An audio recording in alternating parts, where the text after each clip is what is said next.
So, my turn to ask you some questions again. I've got now, yeah. I know I did this last time, but yeah, I think it's always good for people to hear your opinions on stuff, because when you're the one asking questions, you don't really get a chance to say much. So yeah, my topic today is going to be the importance of community and why it adds so much value to both the business and to our clients. Over to you. Just to elaborate. God, community. I mean, obviously you told us what we're going to be talking about, and it was, you came into the business 11 years ago. Yeah, well, yeah, no. Yeah, it is. Yeah, 2013. No, 2014. so 2014. Yeah. So yeah, because you came in October, November. Yeah. So 11 years. Yeah. So you came into it then, but even prior, so subconsciously, I never built it as though I'm building a community. Yes. Do you get us? So I started in my dad's garage, and then obviously I did boot camps in friends' back gardens to start with. Obviously that was a group of friends. Yeah. And even at that point, which I never knew, so there was 6 to 8 of them, something like that, and we all went out for drinks and stuff. Yeah. Even then, but it wasn't a subconscious thing of, right, I'm building a community now. And then obviously even when I had the studio, when I was doing just personal training and just small group, obviously barbell club, 1 to 3 people would still go out for Christmas drinks. Yeah. We went out, because I only had the studio, but we went out for Christmas drinks. We went out for April Good Friday drinks. Mm-hmm. And that was even then. And it was like, that community aspect kept people coming, even though some of them didn't even train with each other, but then they became friends outside of that then. Yeah. Which is mad to think, because, and it's been from there. And obviously now, I think if you're in the fitness game now and you're not building a community, you are fucking missing out. And whether that's your in-house or online, if you don't have that community aspect and putting community first over everything else, you're going to fail in the future. Yeah, I think it's interesting because you hear a lot about it now. I mean, obviously the sort of the theory behind it's always existed, but certainly for me and possibly for you, it's only become something more that the voices that I listen to are preaching it more recently. Yeah. Than they have in the past. But it's always seems to have come very natural to you, and it comes very natural to me. I think it's not something that we ever have to force. Yeah. Why do you think that is? I know obviously you've said about having it, the fact you've done it, but why do you think it comes so naturally to you? Because it seems like a lot of, especially younger people and new people in the industry, really struggle with this side of it. I think naturally, do you know what? I like people. And I think I'm having a laugh with some people 4 times a week. And that might sound cheesy, of they're not just clients, they're friends in a way. And I don't know how it's come naturally. I think it's because you're always trying to just give. And if you're giving your time to people and then they give their time to you, and I think that's one of the most valuable things you can ever give away. Yeah. And we and me and you go out of our way, it's not just the 4 sessions a week and I'll see you later. Yeah. We really go out of our way, and it is subconsciously. It's I bet you message people on a Saturday, people on a Sunday. No. That's I'm just saying it's not it's nothing where we think it's work. I was going to say we don't I'd never view it as a chore. If you do the client walks. Yeah. I never think I've got to go to work. You do because I enjoy it. And you're going to do these things with people the same as you would enjoy going to do it with anyone. Yeah. I think this always makes us sound like fucking David Brent. I like being a bit of an entertainer in a way. I like organising the events. Yeah. I like having the summer socials. I like that kind of thing. And I'm not expecting anything back. It's just I like that. Just it's nice to bring people together and to see people enjoying something that you've created. I suppose. Yeah. Do you think we've mentioned in the past, like our upbringing and being from like villages and stuff like that. Do you think that plays a part in it? Because I think so many people don't experience community anymore. They live very secular lives. Whereas I think if you've been brought up in a community, you're very open to that, and it becomes very natural, and you almost thrive in that community setting. Well, I think what you said there about the younger people struggling to bring that community aspect to it all, it probably does play a big part of us being raised in that small group, small thing of like where community did matter. Yeah, because it's a fucking community, isn't it? Yeah. Like, obviously what, where when I cover you in concert and stuff like that, like, I really admire the village, like the village mentality in a way. Yeah. Like Beth said something to us ages ago where she says like, oh, I've travelled to here, to uni, to Australia, to whatever else. She says, but I just like concert. Yeah. Because I can just walk down the street and say hi to everyone. And we've been raised in those communities there. So I'm guessing that is going to play a part in like why we love that community within our work as well. Because I mean, fucking hell, who can say they have a job where they like can have a laugh every day? It's not a job. well, yeah. It's so enjoyable. It becomes like you don't feel like you go to work. Yeah, so that's one of them things. But I think going back to the like, I mean, this might not be all the case, but like say younger coaches struggling to sort of like build that themselves or whatever else. I mean, that could come down to technology of like where they've lived their life through screens, through dating apps. Yeah. Like, you know what I mean? Like we moved around. Yeah, I mean, we had to go around and have two controllers stuck to a computer game to play a computer game, not just headset on. Yeah, and I think also like you tended to grow up where you were from, where your family were from. Yeah. Now people tend to move around a lot. Yeah, which means yeah. that they're very secular, and very independent, rather than being part of a wider area. Yeah. Our age demographic tends to probably be 30 to 40 plus.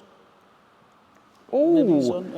What? Well, I said to you I know mine's a little bit. Yeah, yours is, which is mad, isn't it? In concert with like so within the entirety of the Barbell Club itself.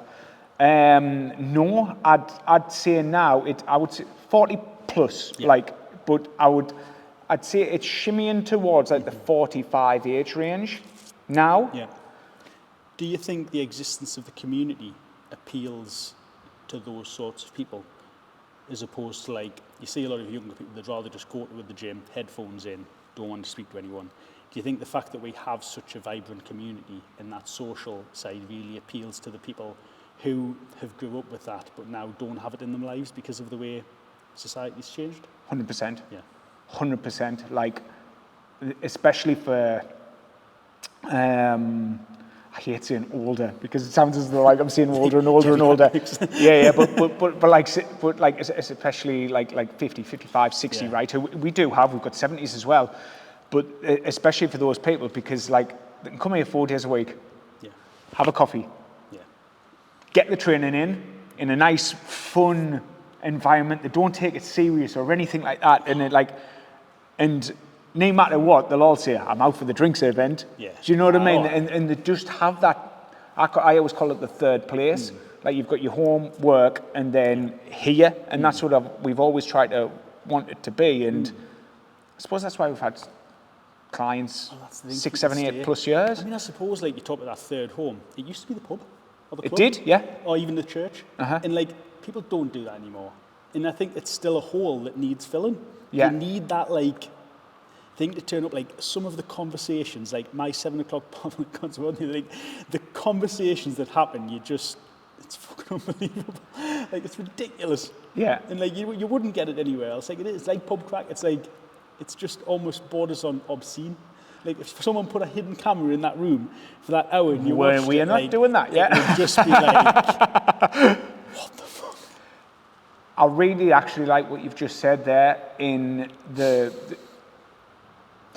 so basically we've had loads of interviews lately with to take on a coach. And one of the interview questions is like, how much can you handle the banter? Because like what we say to them is like, look at these people, professional people outside of here, and they come in here and they just want to release it all. Yeah. And what I've liked what you've just said there is they need that pub again in their life. And people and I've never thought of that until you've said it there. So basically what it's like in all of the gyms is like being in the pub for them. Yeah. And where they can just be free, say what they fucking want, and I've never, I think back like being young. And it's called the bar. Bell But Club. like, you would see, you walk in the old pub and there were two old fellas sitting at the end of the bar arguing about something. Probably a load of shite, but just sitting, arguing for the fun of just disagreeing with each other. Now, you can't disagree with someone. If somebody disagrees with what you say, you go, oh, I'm so offended. How can you possibly believe that? And you storm off, or in America say you shoot them. But either way, you can't just sit there and say, oh, wait, is that what you think? Oh, well, I think this. Yeah. And you just sit and just crack and talk. And it's like, conversation's such a powerful tool, and so often people avoid it. There's not many places where you can have good crack and good conversations and just discuss shit. Well, that's one of the so where they are professionals at work, they've got to keep to a level of professionalism. Yeah. And I feel for them in a way, because like, don't get us wrong, they'll have friends at work who they can like of course. have daft WhatsApp groups and that with. Do you know what I mean? But they've still like, they can't say, because they're not going to get sacked when they walk in here. You've got to be like, gives them that freedom. Yeah. And it's like, if someone messaged us saying like, I'm offended by what someone said in the session, it would just be like, well, they may be offended by something you say, like, you're adults. Yeah. Come on. Like, I mean, oh God, last night, I mean, obviously the girl who came down for a trial last night, she got speaking to one of the clients, an older lady in Sunderland. Do you know which one? There's only one. I could guess. My God, there's like her level, and then she just like with Coach Ben, and it was like fucking. I says, I told you. I says, you've got to be able to handle that. So yeah, it was like just, but that's what it like, and that's what I like about it. Like, not many people will sort of get that level. Like, some people must come in here like who was super professional and maybe, but and they might think, now that's a bit much. Yeah. But then it's like, then you like attracts like, and like attracts like, and like, like where you're saying like, what's the age demographic? And it's like, well, I am 41, and it's like, well, I am realizing more and more like, well, like attracts like in a way of age and stuff like that. I think it's like probably funny because Durham and Sunderland are probably very similar. Durham's probably a bit more mixed because in Sunderland, everyone's very much the same type of person. Yeah. Constantly very much the same type of person. Yeah. Durham, you get that kind of weird mix. You've got some people from the villages, some people who've lived here their whole lives. You've got people who are students and academics who've moved here for the university. Yeah. So you probably do get that little bit, not friction, but there's probably like more different personalities. Like I used to have very, very different conversations in the gym here than what I do at concert. Do you know what I mean? Yeah, it is a bit in the middle. It's good. It's good. It is, yeah. Yeah, you can't beat it. You can't, like, it's good that, I tell you what's good, just how people can just be themselves. And like they can come here and be themselves. So the first one was going to be why community really matters. I feel like we've addressed it in one sense. Yeah. I think the other angle we can probably look at it is from like a retention point of view. Yeah. Of like why that community helps people achieve their goals. So let's just spin it a little bit. So like, let's say one-to-one coaching. Yeah, like how many coaches out there can keep a one-to-one client for many years?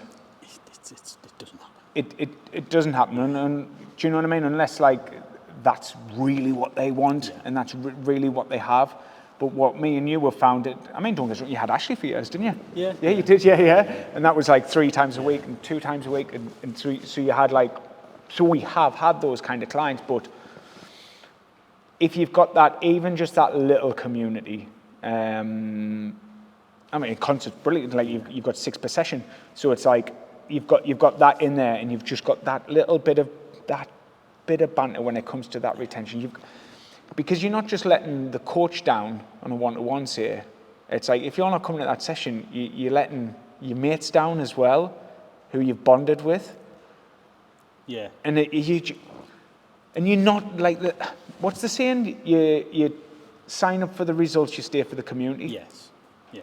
That's like a bit of a marketing term type thing. I mean, there's a lot of business stuff we're going to discuss with community, but we'll try to keep it like client-centric. I think. But like, it is important to also be aware of that side of things. Of course, yeah. Like God, like all of the people who have been here, however many plus years, they wouldn't be here.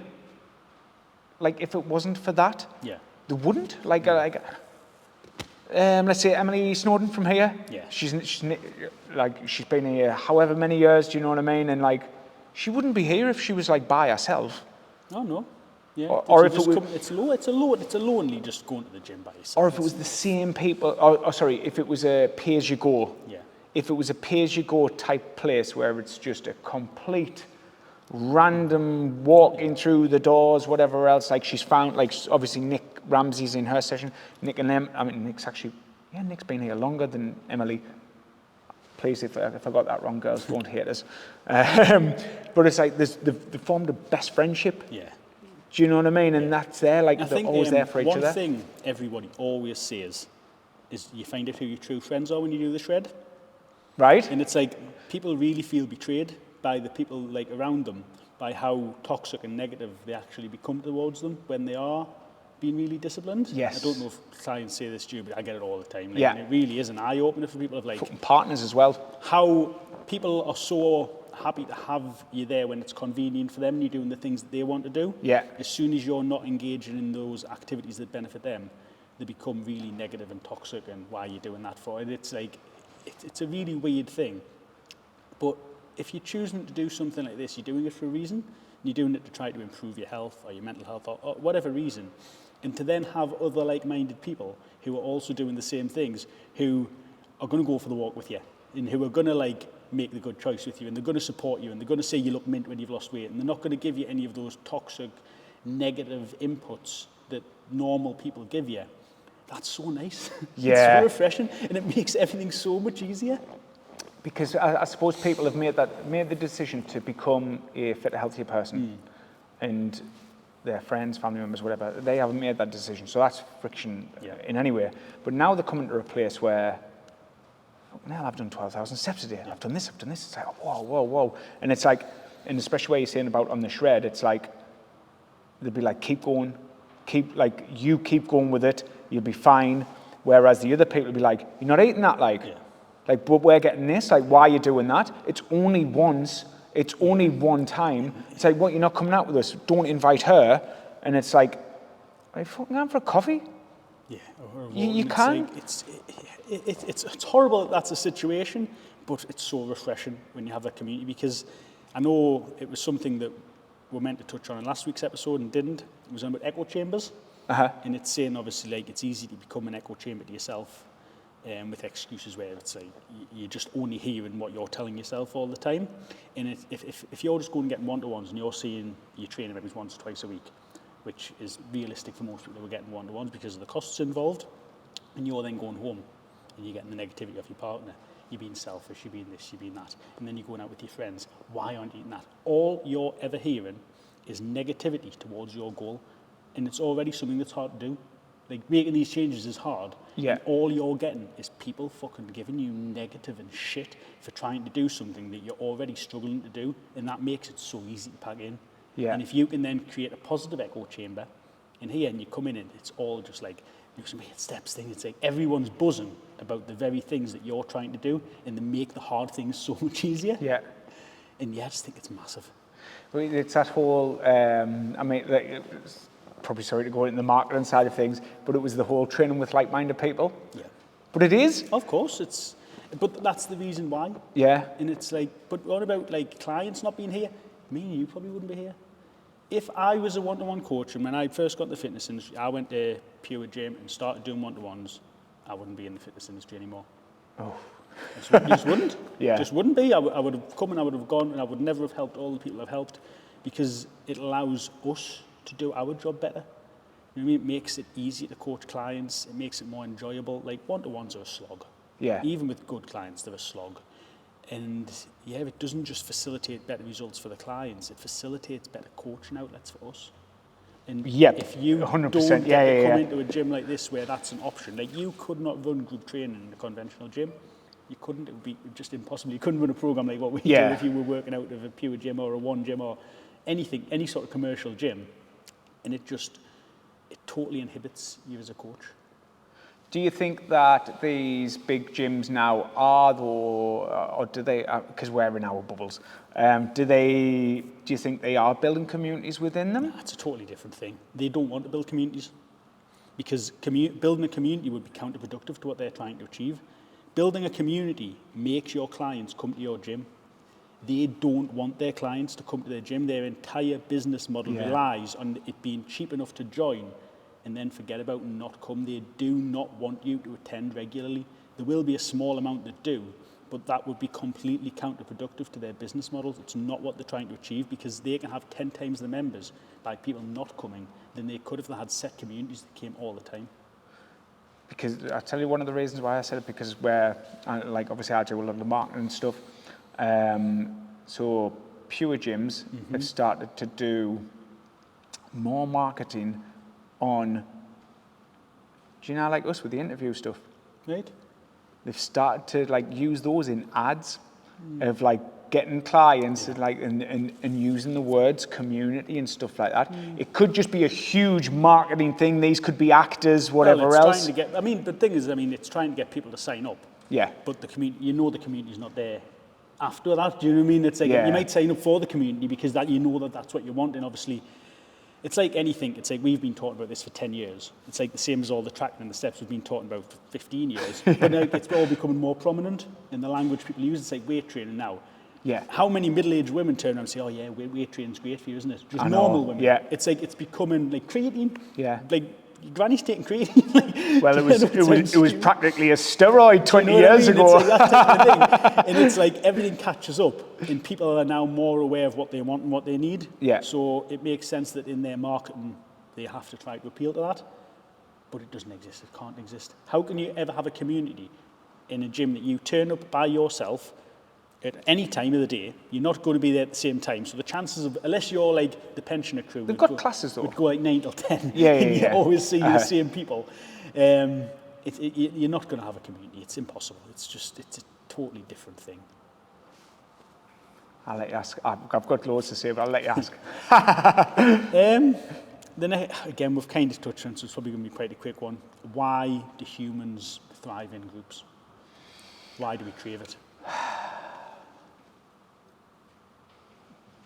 Personal connection these days is more needed than ever, I would say. Now,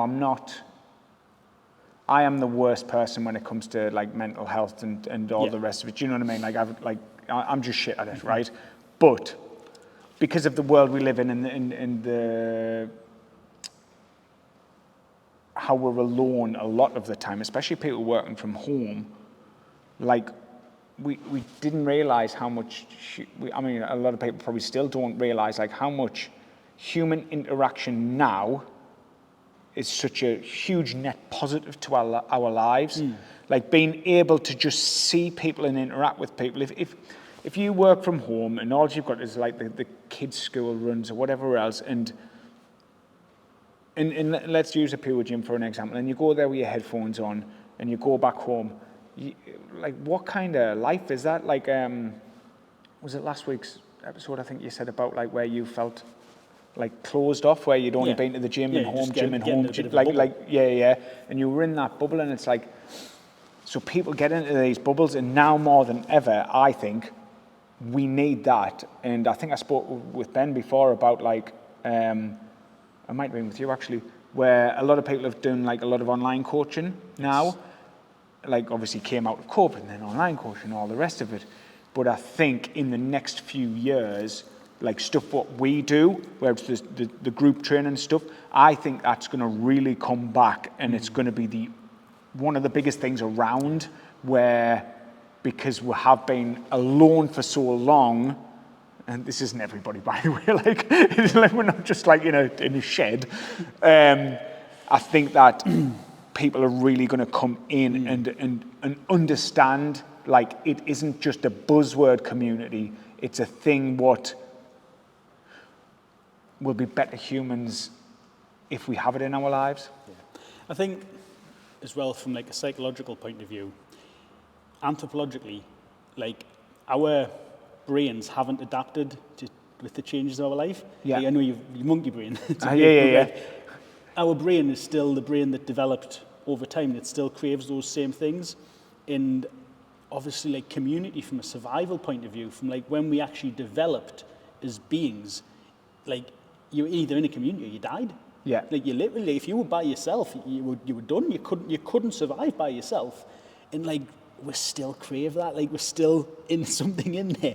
It's still telling us that, like, we need, like, there's safety in being part of a group. There's comfort in being part of a group. Like, whether we say we like being alone or not, something in there is disagreeing. Yeah. It's like, I'm a loner, be happy to be behind myself, no problems whatsoever. But then, like I said, you get that little thing, just something ticks in the back of your head. Like, you feel like you need it. There's a sort of primitive desire to be part of the group. Yeah. The pack or whatever, however you want to put it. No, it has to be, man. Like, you do. Think of when we went into COVID, right? What was the first thing we did? We all went on Zoom and fucking interacted with each other. We built these online communities. Like, go to the door and clapping. Yeah. Yes, it was about the NHS and all that sort of stuff, but it wasn't. Yeah. It was about feeling like you were part of something. Yeah. You got to see everyone. Yeah, it was being part of something, and that's what we crave. Yeah. And yeah, it's massive. Benefits inside and outside of training. I know, again, we've covered them in... So community benefits of inside and outside of training. So benefits inside of training and the benefits outside of training. We have covered it in essence, but... this is like, it's what we do, isn't it? I mean, like, what we do in any way, like, we don't just see it as, right, we're training. We're trying to create events. Obviously, by the time this one comes out, the strong event will have happened. If whatever, you'll see, you'll know if Dan's won. You know what it is, though? Like, it's funny because you say that, and it's like, I care. Yeah. I don't care about winning as much as anyone thinks I do. Yeah. I care about people turning up. Yeah. I want them to turn up, but how the fuck can I expect them to want to turn up and have a desire to push and fight and compete and do this thing if I don't give a fuck? Yeah. Why would they give a fuck if I don't? Yeah. Like, someone has to be, like, things only matter because people say they matter. Why does the World Cup matter? Why does the World Heavyweight Championship matter? Because we apply prestige to it. If nobody cared, it wouldn't matter. If no one was interested in people winning these things or doing anything, or if nobody applied any sort of, like, push for it, interest in it, wouldn't matter. Wouldn't matter. Yeah. It wouldn't matter who won the World Cup. Wouldn't matter who won. If there's two heavyweight boxers, like, but it never got advertised. But no one cares. Like, no one would give a shit. It doesn't matter. Like, it's like, unless you make it matter, it doesn't. And that's why I'm always trying to push it and getting people interested in, like, being competitive. And it's like, it's not because I'm really, really desperate to win, because it's an arbitrary trophy. It's fun. It's a good trophy. It's that I want everyone to turn up and enjoy the day, and I want to see everybody together because it reinforces the community. You're answering my question here for us. Go for it. Cannot help myself.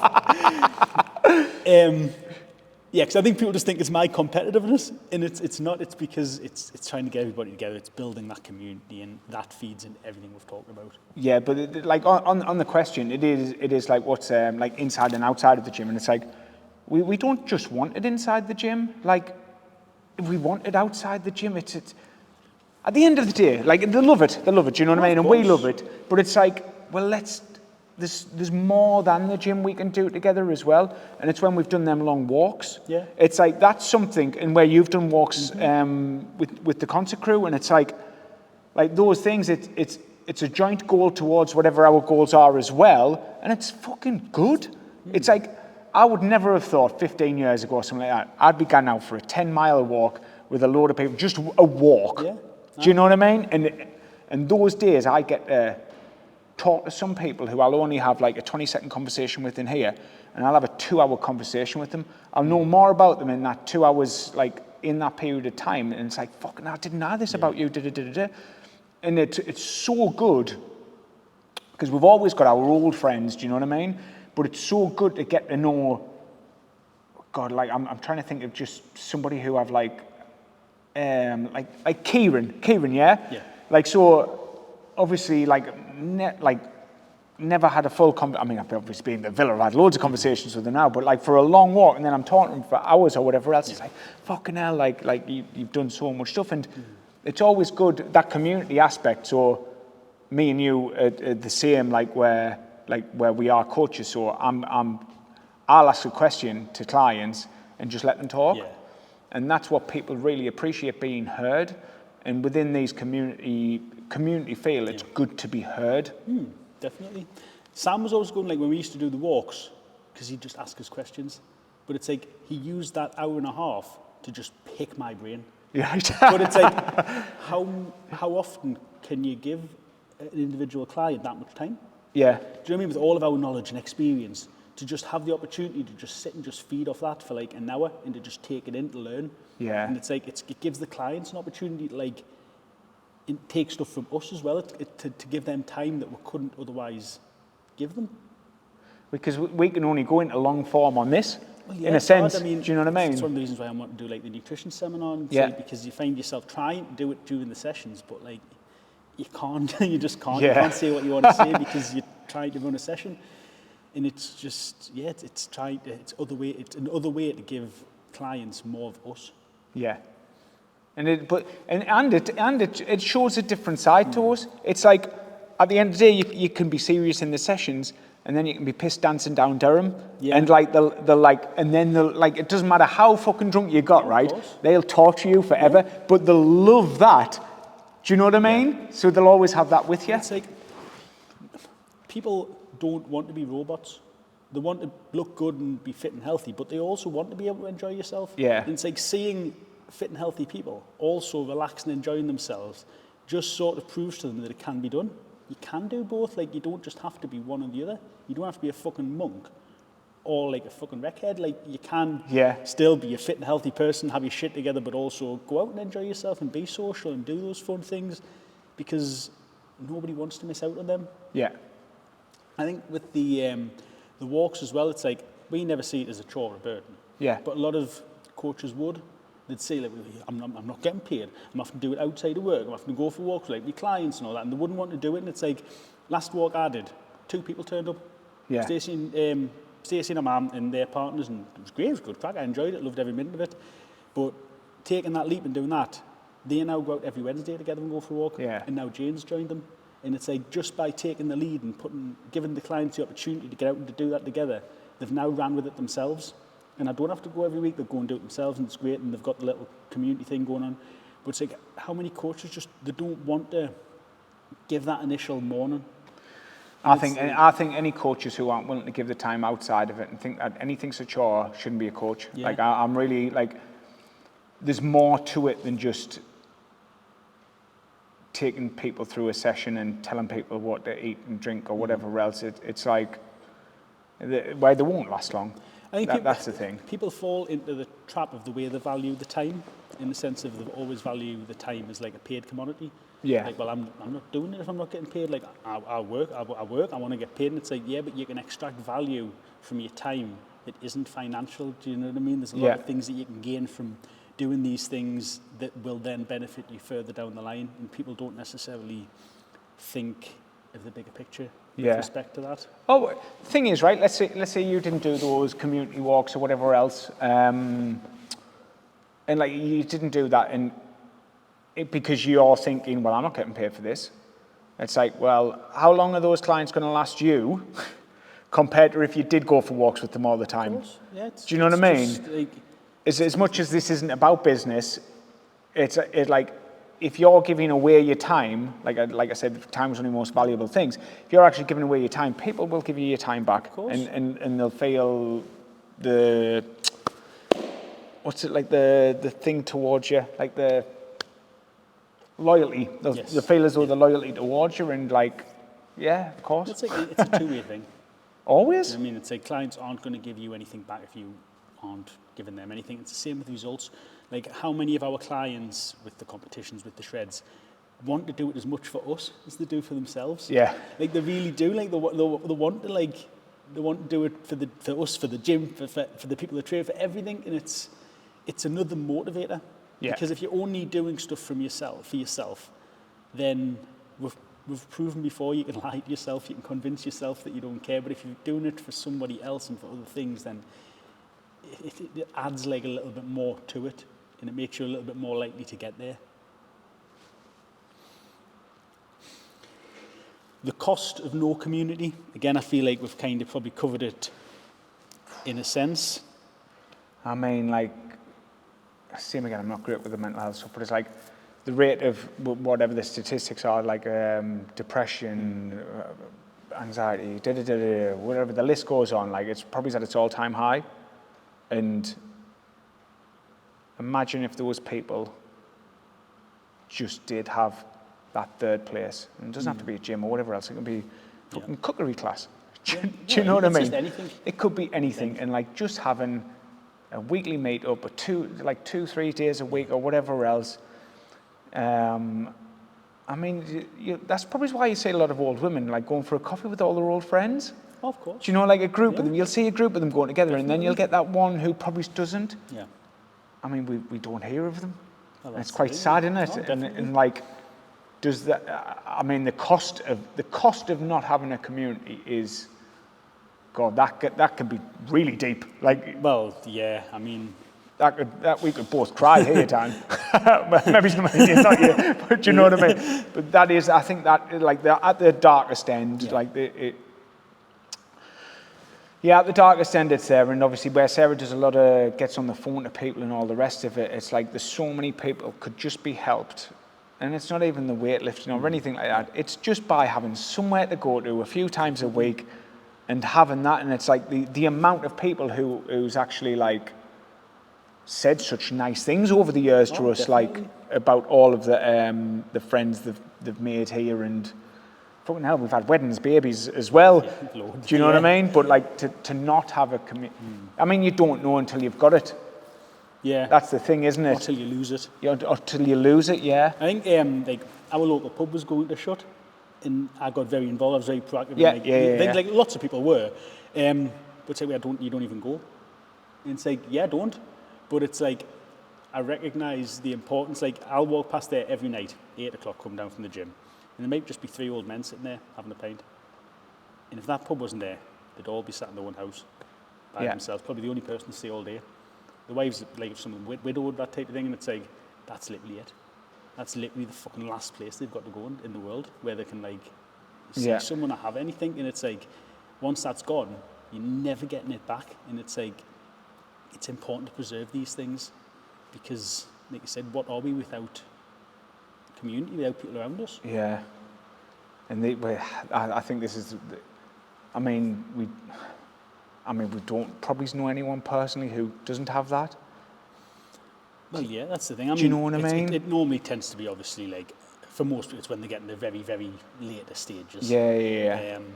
And then like, obviously, like, if you don't have family, or like you said, your partner passes away, your kids might live away. Yeah. And it's like, it's a sad existence. Yeah. And it's like, we need community, and with the absence of that, it's like you look at so many, obviously we talk about mental health, and like you say, like we can be quite dismissive of it in the sense of everybody claims to have something now. So it diminishes it. And that's not me belittling anything, but it's just like, if everybody's claiming to have something, how the hell do you know who the genuine ones are and not? Yeah, that is the. Do you know what I mean? It's like, if you talk to any parent now, and every single parent says, my kid's autistic, my kid's got... Well, how the hell do you know which... Like, they can't all have it. Yeah. It's important. Like, if everyone has it, then it's not a thing anymore, because it's normal. It's like, well, everyone can't have it. So how the hell do I know which ones do and which ones don't? Yeah. But one thing you can't argue with is things like the male suicide rate. Mm-hmm. And like, that's a fact, because if someone's gone that far, there's no denying it's fucking real. And obviously, Christ, you try to catch people before they get there. But how much of that comes from not for them, the isolation that people find themselves in the modern world. Yeah. And it's getting worse.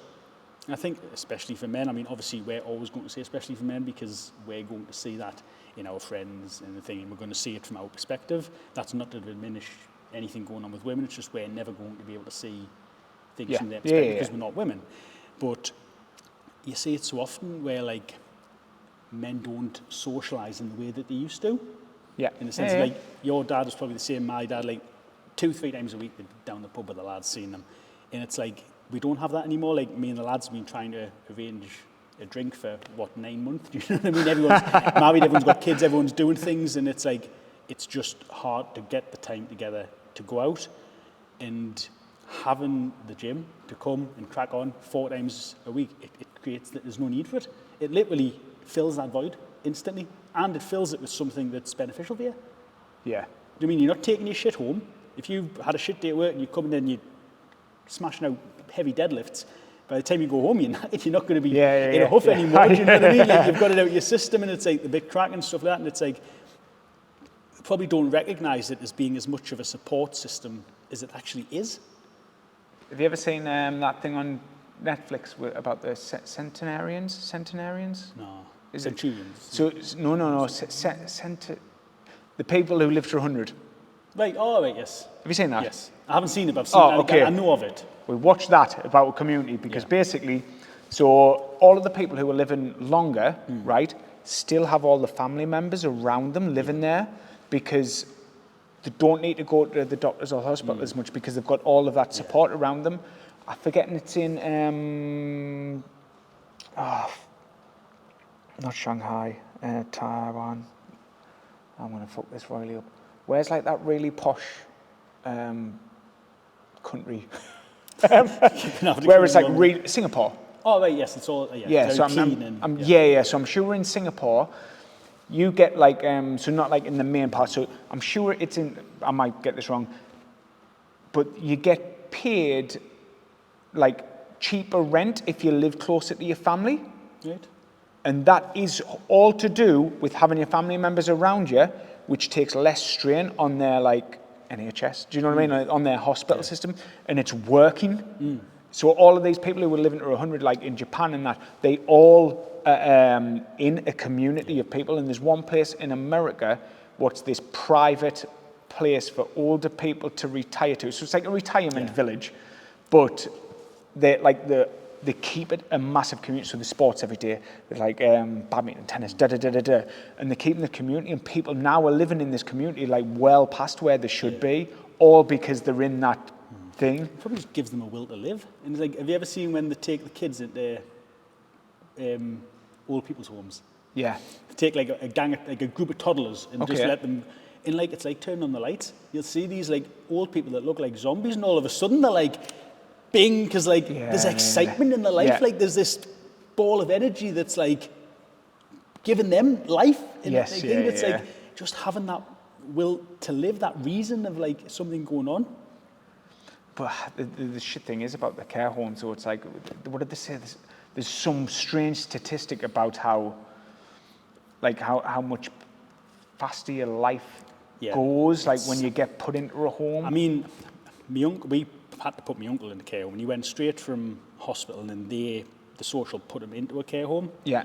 And honest to God, it was the worst place I've ever been in my life. You walked in and you looked around, and it was like, this is horrible. And like, I honestly don't think you would have lasted. Like, it was the cheapest of the cheap, and that's just where they put you if you don't have anyone to. I honestly don't think you would have lasted the week. It was just the most soulless place. Took him out, put him into a nice one, lived another year, 18 months. But it's like, you think of these poor people who are left in like just that environment, like you'd will yourself dead. Yeah. Like we went in like 2:00 in the afternoon, the curtains were shut. Just sitting in a wheelchair in a dark room, like all day. Like, Jesus, and you just think like you'd literally be willing yourself dead just so it was over. And the difference of obviously then going somewhere better and having the positivity, and it kept, like I said, kept them going for much, much longer. But I suppose those ones where they get put in, is it sort of too late that they're getting put in them? Like it's where people can't then look after them. Yeah. So it's like, say if we went to a retirement village at about 65. Oh, of course. Do you know what I mean? Yeah. Like if that was like sort of where you went at that age, then you can sort of thrive more off it and like Oh, definitely. and fall into it rather than going in like when none of your family can look after you at 93-year-old. Yeah. I think that's probably the difference between it, isn't it? It sounds like we've gone off on a tangent here, but it is the point of like community gives you a new lease of life. Yeah. And how often do we see people like join with us who maybe aren't in a great place? Yeah. Be that mentally or physically or just in general, they're just not a great place. And then they find the spark and you see them like, it changes who they are. They become a more vibrant, happy person. And it's like, yeah, it's not a physical like life or death like what we're talking about with the old people, but they're definitely living better. They're definitely living better. They're living a happier, more vibrant life because of the benefits of having the community. And like I said, so much, I think, of the benefits that people associate with the health effects, which obviously happen, also come from just the mental aspect of just being happier because you're part of something. Yeah, there's so many people in here who like, even people who's been here like say a year, but then say year 2, right? Like they're just this cheeky fucker to me. It's like they've went from like being like a little bit round the bush, and then it's like I get tortured sometimes off them, but it's like they weren't that person then, and it's like and it's mint. I love seeing like that grow, and I mean there's nothing better than like when we see them out on a walk or just completely off their own backs, or like some of the girls from Sunderland the other week, like they were all out on the piss. Like, all of them, I messaged them, kid, where's my invite? It's like, I mean, it was all girls, but and this is like, it was like Amy, Deb, it was like the 6am Sunderland Barbell crew. So you're talking like people like 45 to late 50s, all out on the piss, and it's like, they would never have had that. Yeah, it's just like, it's so hard to maintain friendships. Like, I think you change so much throughout life that like, unless you've just stayed the same person you were at 18, you're never going to be that close with like your friendship group forever. Like, unless you stay the same, which realistically, who wants to do that? You have to evolve as a person if you want to sort of progress in life. And then how the hell else do you find new friends? It's not like kids, like you'll be saying with Castor, take them to the park and we'll just go off and just find a kid and like, best mates. And like, huh? Like, you couldn't do it as an adult. Like, but where else do you find new friends? I think it is becoming, the thing is though, like with Sarah, like obviously where she takes all the calls and stuff like that, there is some people who will phone up, I'm looking to find like a community of people and stuff like that, and yeah, I mean like it is a buzzword, but like it should be seen as a good buzzword, because it's like if people are claiming they've got a good community, I mean if they don't want it, it's fucking a bit of shit, but it's like if they claim they have a good community and you join somewhere and they do have a good community and you find your people, like I mean your quality of life's kind of raised tenfold, isn't it? And your results. And your results, and that's the thing. I mean, obviously, my last question was the ripple effect. And we've covered it, but that is the ripple effect. Everybody who contacts you or comes to the gym or joins the gym, ultimately they want a physical result. Yeah. Whether they want to get stronger, bigger, leaner, they want some form of physical result. But they're far, far more likely to get it because of the result, because of the community, sorry. Yeah. And I think that's the biggest takeaway you can... Ripple effect. No, I think actually just before we ended, I do have something on the ripple effect. It's like, so simple, they come for a result, right? Stay for the community. Now they're in this community, they're not just getting results, they're happy, right? So like they come in here and they're positive towards these people who are in here, they're positive towards the coach. They make the coach it's easy for the coach enjoys coaching them. That person is now happy. So this person is like, they used to go home and be a cunt, right? Like whinge on about everything, what they've done at work, whatever else. But they've went to the gym, they've had a laugh, they haven't had to whinge at anybody, they're getting all the frustration out and lifting weights. They've come home, they're a happy a mom, nana, partner, they're definitely jumping into bed with you. Do you know what I mean? Yeah. And then that ripple effect of making your family happy, your family's so happy with you, every event, every whatever, like, and then everything around that thing is so happy. And the ripple effect, again, like we've said, when the results where we post results every single week, you're inspiring people as well. Yeah. Like you're inspiring more people, and then when those people join a community themselves, and then that's a huge ripple effect again. Like that. Yeah. I don't know why it made us think of Encanto. Encanto. Have you seen it? Yeah. Everything's broken, and then it's like lights and just your description. I like Encanto as well. Yeah, I like that one, Dan. Ending on that note. Ending on that note.